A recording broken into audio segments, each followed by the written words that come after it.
Cerca Teleeuropa sul tuo Play Store o Apple Store e scarica la nostra app.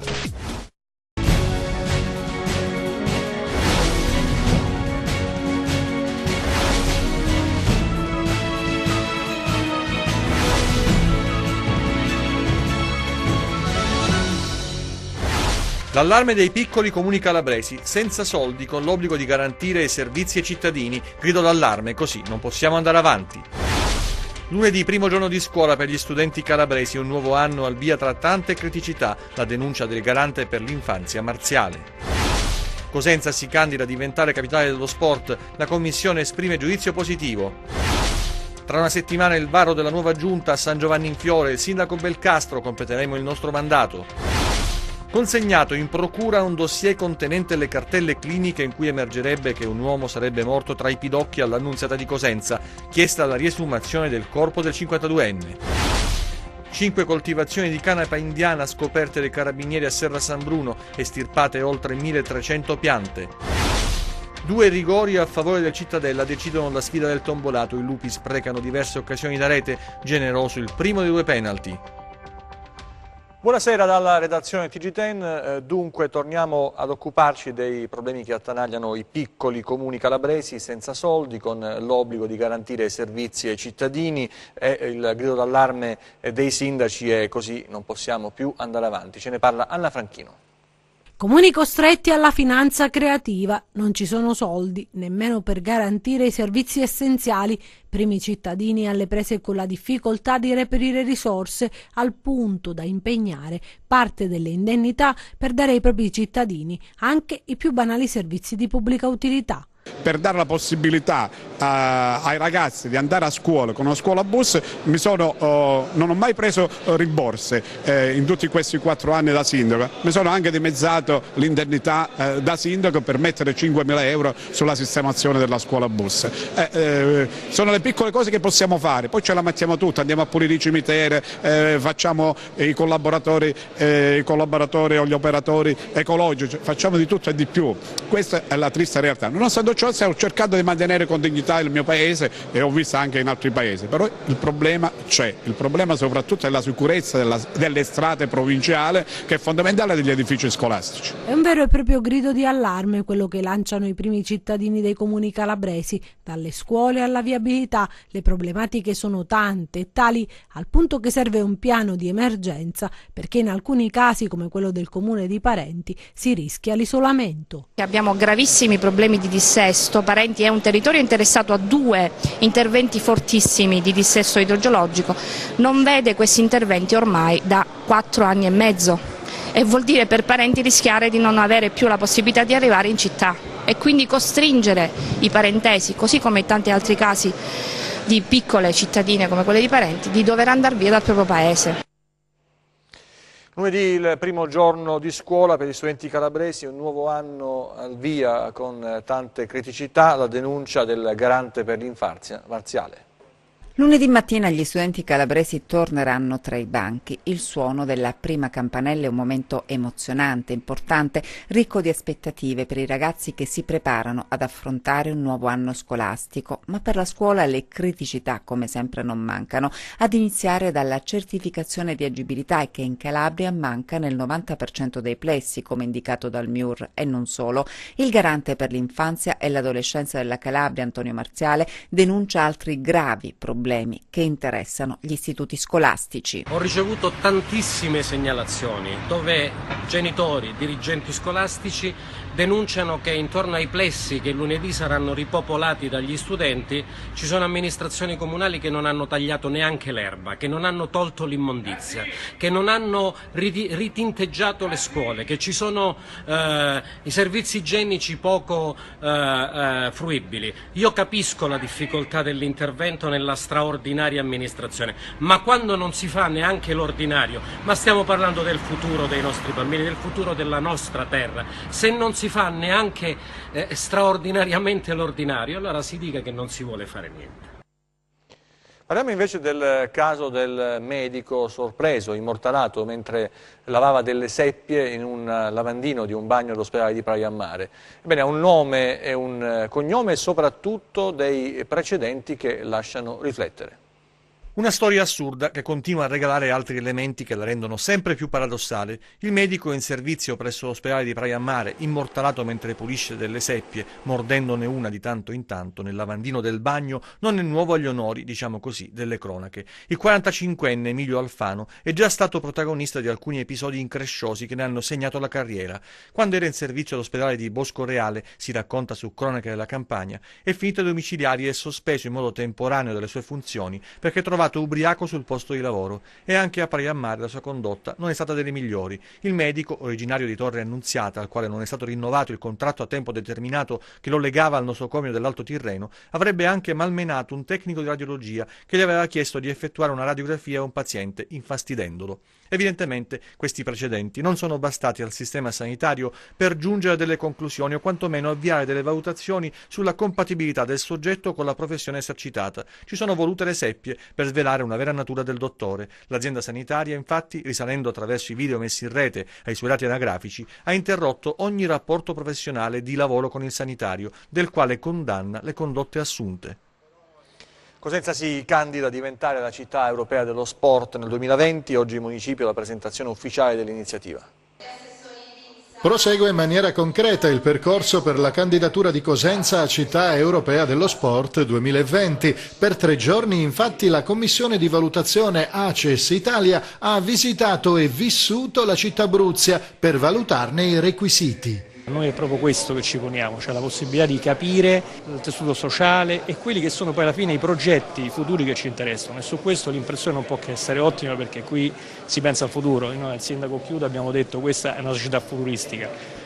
Nella parte futuristica, nel nostro caso, quello che ci interessa è lo sport, e certamente il Parco del Benessere e la cittadella dello sport non possono che essere un fiore all'occhiello, almeno per quanto riguarda il nostro discorso valutativo, per tutti i nostri 10 punti programmatici che sono oggetto di valutazione e votazione. A livello, tecnico, c'è tutto quello affinché Cosenza possa svolgere attività sportiva di alto livello. Ci è piaciuto molto il concetto del Cosenza Nuoto, che comunque è anche un campione a tutti gli effetti che vi rappresenta. Ci è piaciuto e abbiamo visto molta presenza del calcio, non solo rappresentato dal famoso Cosenza in Serie B, ma tante altre realtà dedite al calcio. Abbiamo visto che già è stata realizzata la pista ciclabile che vuole chiudere o circondare tutta la città di Cosenza. L'impatto è ottimo. L'amministrazione comunale crede molto in questa candidatura, frutto dei tanti progetti messi in cantiere. Speriamo bene, abbiamo fatto un buon lavoro in questi anni e credo che anche da un punto di vista complessivo la città ha puntato molto su questa idea di città dello sport, della salute, del benessere. Abbiamo tanti progetti anche in itinere, fra i quali ricordo quelli del nuovo stadio con la città dello sport, quello del Parco del Benessere che è già in fase di esecuzione, che è anche una grande palestra all'aperto con tante attività fisiche che potranno essere messe a disposizione di tutti i cittadini. Abbiamo un progetto del parco fluviale lungo il fiume, abbiamo in gara la ciclopolitana, un sistema di piste ciclabili per 30 km che collegano tutti i punti di interesse della città. Quindi penso che possiamo aspirare legittimamente ad avere il titolo di città europea dello sport. Andiamo adesso a San Giovanni in Fiore, tra una settimana circa il varo della nuova giunta, il sindaco Belcastro dice completeremo il nostro mandato. L'estate dell'incertezza politica a San Giovanni in Fiore, capitale della Sila, è cominciata con le dimissioni del sindaco Giuseppe Belcastro, dimissioni poi rientrate. Un caso pare risolto grazie all'intervento del presidente della regione Mario Oliverio, che ha placato gli animi. Il primo cittadino convinto, dice, dagli attestati di stima. È stato per me una gioia immensa ricevere tanti attestati di solidarietà. Un sindaco non si dimette per capriccio, si dimette perché negli ultimi 2 consigli comunali non c'è stata la maggioranza.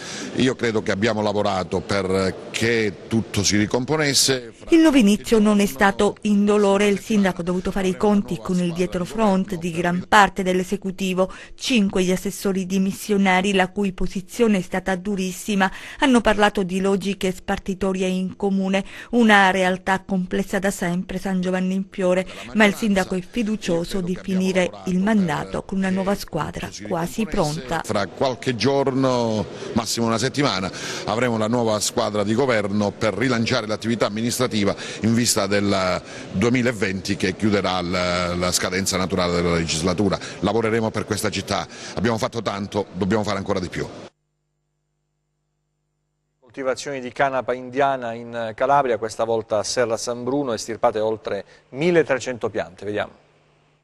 Continuano i rinvenimenti di piantagioni di marijuana nell'area delle Serre Vibonesi. Questa volta i militari della compagnia carabinieri di Serra San Bruno, insieme ai militari dell'8° di nucleo e del gruppo dei carabinieri forestali di Vibo Valentia, insieme a quelli dello squadrone eliportato cacciatore Calabri, hanno dato un ulteriore contributo a quella che è stata chiamata Operazione Green Mountain, un ciclo di rastrellamenti che ha individuato piantagioni che avrebbero potuto fruttare circa 5 milioni di euro nella vendita al dettaglio della sostanza stupefacente. In quest'ultimo caso i rinvenimenti sono stati 5 ed in particolare 3 piantagioni su Fabrizia e 2 su Nardo di Pace per complessive 1350 piante estirpate e distrutte. Erano piante in alcuni casi alte quasi 5 metri, tutte particolarmente floride e ormai pronte per essere raccolte ed utilizzate per le successive fasi di essiccamento e smercio. Queste piantagioni, ben occultate e senza alcuna via di collegamento tra loro, dimostrano l'esistenza di una nuova metodologia di produzione dello stupefacente nelle serre vibonesi, particolarmente evoluta, che ha reso molto difficoltosa l'individuazione delle coltivazioni. Anche questo rinvenimento si inserisce nell'ambito dell'operazione convenzionalmente denominata Green Mountain, nella quale praticamente sono state rinvenute 21 piantagioni complessive per un totale di 6.500 piante ed un valore di mercato potenziale di circa 5 milioni di euro nella vendita al dettaglio. Altre notizie, altri fatti, altre storie, nei nostri 100 secondi di cronaca, vediamo. Con l'accusa di coltivazione di sostanza stupefacente un 25enne è stato arrestato dalla polizia a Corigliano Rossano. Nel corso di una perquisizione gli agenti hanno sequestrato le piante e un impianto di irrigazione. Sarebbe morto tra i pidocchi in ospedale a Cosenza, e quanto emergerebbe da un dossier presentato alla Procura della Repubblica della città dei Bruzzi dal legale della famiglia dell'uomo. Il dossier contenente le cartelle cliniche da cui emergerebbe il particolare, chiesta la riesumazione del corpo. Deteneva illegalmente in un vecchio magazzino un fucile e un caricatore per pistola e 25 cartucce. Un commerciante di San Calogero, 71 anni, è stato arrestato e posto ai domiciliari dai carabinieri. L'arsenale è stato posto sotto sequestro.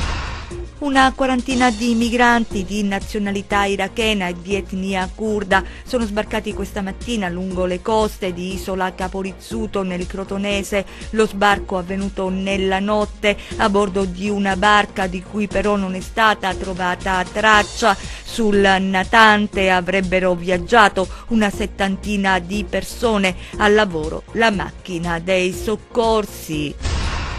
Latitante dal 2014 è stato arrestato dai carabinieri in Calabria. Il 48enne bulgaro lavorava in un'azienda agricola di Montauro. L'uomo è stato portato nel carcere di Catanzaro.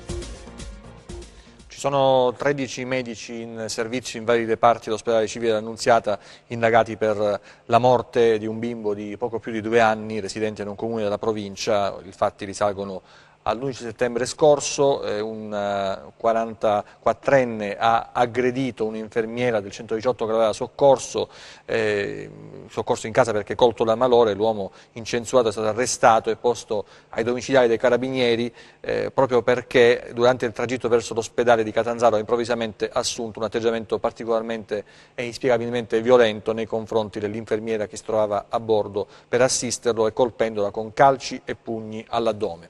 E poi l'altra storia a lieto fine: un uomo di 36 anni che aveva tentato di togliersi la vita gettandosi in mare è stato salvato dai poliziotti della squadra volante dalla questura di Reggio Calabria. Parliamo adesso dell'allarme lanciato da Agricop. Senza acqua, a rischio le coltivazioni d'eccellenza del territorio. Il consorzio punta l'indice contro quelle che definisce cattive gestioni delle risorse idriche. Coltivazioni senza acqua, l'Agricop lancia l'allarme, le eccellenze del territorio sono a rischio. Il consorzio racconta le difficoltà degli imprenditori crotonesi causati, sottolinea, dalla cattiva gestione delle risorse idriche. Innocenza Giannuzzi, presidente di Agricop, parla delle dighe mai attivate e di un sistema che letteralmente fa acqua.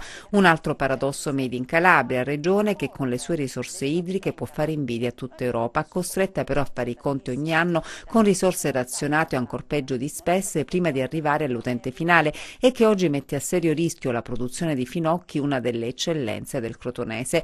Una storia lunga 30 anni, prosegue Giannuzzi, sottolineando che la società A2A chiude l'acqua alle imprese, situazione non nuova che perdura ed è ormai consolidata da anni. La presidente di Agricop chiede quali fatti e atti siano stati intrapresi dalla Regione e dalla Sorical per tutelare le nostre imprese. Non è possibile, aggiunge, vivere nell'incertezza e nella continua emergenza, non è possibile giungere sempre al limite delle situazioni a discapito delle aziende. Chi governa, conclude Innocenza Giannuzzi, ha il compito di tutelare i cittadini e le ricchezze del proprio territorio. Il calcio adesso, cominciamo con il calcio giocato questo pomeriggio con la bella prestazione del Cosenza che però torna con un pugno di mosche in mano dal Tombolato, complice un calcio di rigore che ha spianato la strada al Cittadella, molto generoso, concesso per un contatto fra Angelo Corsi e Branca, rigore che era stato negato pochi attimi prima a Tutino all'ingresso in area, fra l'altro ammonito per una presunta simulazione. Cosenza che poi non è riuscito a rimettersi in carreggiata nonostante le occasioni. Sentiamo. 3 partite e 3 rimpianti per il Cosenza che dopo aver lasciato 2 punti ad Ascoli a 2 passi dal traguardo e perso l'occasione di giocare, almeno per il momento, la sfida contro il Verona, rimedia una sconfitta immeritata al Tombolato subendo 2 gol sul calcio di rigore. Veneti manovrieri e abilissimi nel possesso palla, Cosenza bravo a chiudere gli spazi e a soffrire senza esporsi troppo. I piani di mister Braglia contemplerebbero anche le veloci ripartenze, ma i lupi ne riescono soltanto un paio e quando succede per i padroni di casa sono pericoli seri. Tutino prova la soluzione personale, ma Paleari non si fa sorprendere.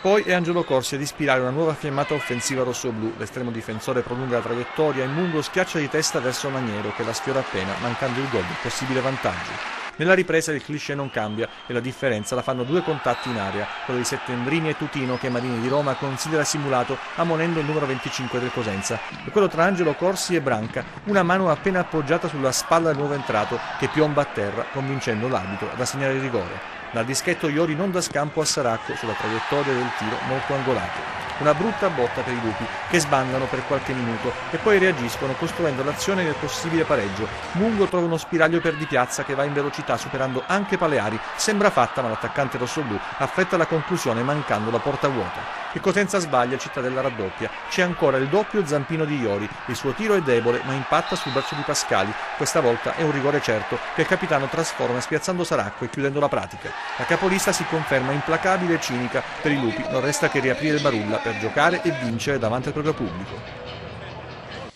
E in Serie C invece succede di tutto, si rimescolano le carte, il Tarda ragiona la Ternana, apre spiragli per tutte le squadre, Gravina si trova costretto a sospendere tutte le gare che vedono interessate le squadre che ambiscono a un posto in Serie B e quindi la Lega Pro dispone il rinvio delle partite di campionato, insomma continua il calcio nei tribunali, questa volta quello amministrativo, ci saranno nuove sentenze, nuove decisioni, nuovi sconvolgimenti, forse staremo a vedere. Intanto parliamo di Crotone e delle squadre calabresi. Dici? Nel campionato di B e per il Crotone già Monday Night i pitagorici affronteranno in trasferta il Livorno e sono reduci dall'ottima prova casalinga con il Foggia. L'obiettivo è ripetersi e dimostrare che la sconfitta subita ad opera del Cittadella è stata solo un incidente di percorso. Sicuramente abbiamo lavorato forte, bene, abbiamo recuperato tutti, anche lo stesso Barberis che adesso sta ricominciando a correre, quindi sarà a disposizione spero più prima possibile perché anche lui è un giocatore importante. Lunedì, come detto, ci aspetta una partita completamente diversa perché non sarà la stessa squadra della partita di Coppa Italia, perché rientreranno giocatori come Diamanti, come Dainelli che a prescindere dal talento che hanno sono giocatori importanti di esperienza, quindi possono fargli fare un salto di qualità migliore. staranno meglio sicuramente fisicamente come lo siamo anche noi, avranno avuto modo di poter lavorare anche loro a parte sulla condizione fisica, su come devono giocare, un po' rodare i meccanismi che all'inizio del campionato è ovvio che sia un pochino più indietro, però come l'hanno fatto loro l'abbiamo fatto anche noi. Noi l'importante è che abbiamo l'atteggiamento giusto, con quello con cui siamo entrati in campo subito contro il Foggia, e poi sicuramente se sarà quello potremo fare un'ottima partita e portare a casa il risultato. Sono ore di attesa e di caccia al tagliando a Catanzaro, dove dopo settimane di rinvii per conoscere i calendari ufficiali, adesso inizia la nuova avventura. Mancano meno di 24 ore e poi la formazione di Auteri scenderà finalmente in campo per disputare il primo impegno ufficiale nel campionato 2018-2019. I giallorossi saranno la prima e l'unica calabrese ad inaugurare la stagione fra le mura amiche. C'è tanta curiosità e ottimismo. Il Catanzaro è una delle favorite per la vittoria del campionato. Il gruppo è al gran completo e contro il Potenza serve una prova importante per iniziare con il piede giusto la stagione. Impegni in trasferta invece per Vibonese, Rende e Regina. I rossoblù giocheranno in trasferta con il Bisceglie. I biancorossi di Modesto invece debutteranno a Pagani e chiuderà il quadro la Regina, che martedì sera se la vedrà con il Trapani. Vediamo adesso il meteo e previsioni per le prossime ore.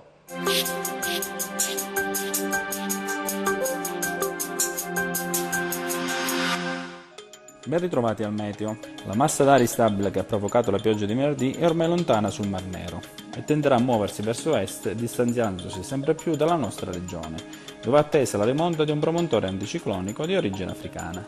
Nonostante ciò, sulla Calabria continueranno ad avere episodi stabili, che però si limiteranno a interessare le zone montuose durante le ore centrali della giornata. Passiamo alle previsioni in dettaglio per la Calabria. Domenica, ancora sereno, poco nuvoloso per il passaggio di nubi alte e stratiformi, con sviluppo di nuvolosità pomeridiana sui monti, con possibilità di rovesci che potrebbero interessare in prevalenza Monti dell'Ortomasso, Sila Piccola, le Serre Vibonesi e l'Aspromonte, con locali sconfinamenti su Catanzarese e Regino Ionico. Temperature stazionarie. E adesso analizziamo lo stato di mari e venti. Domenica, mari quasi calmi o poco mossi, a tratto mosso il solo Ionio Crotonese. Venti da nord-ovest deboli sul Tirreno, mentre sullo Ionio soffieranno a regime di brezza. Ed infine, prima di salutarci, vi ricordo che oltre al nostro sito web www.meteoincalabria.it potrete seguirci sulla nostra pagina Facebook Meteo in Calabria. TG che finisce qui, ci vediamo nelle prossime edizioni, grazie per averci seguito, arrivederci, buona serata e buon weekend.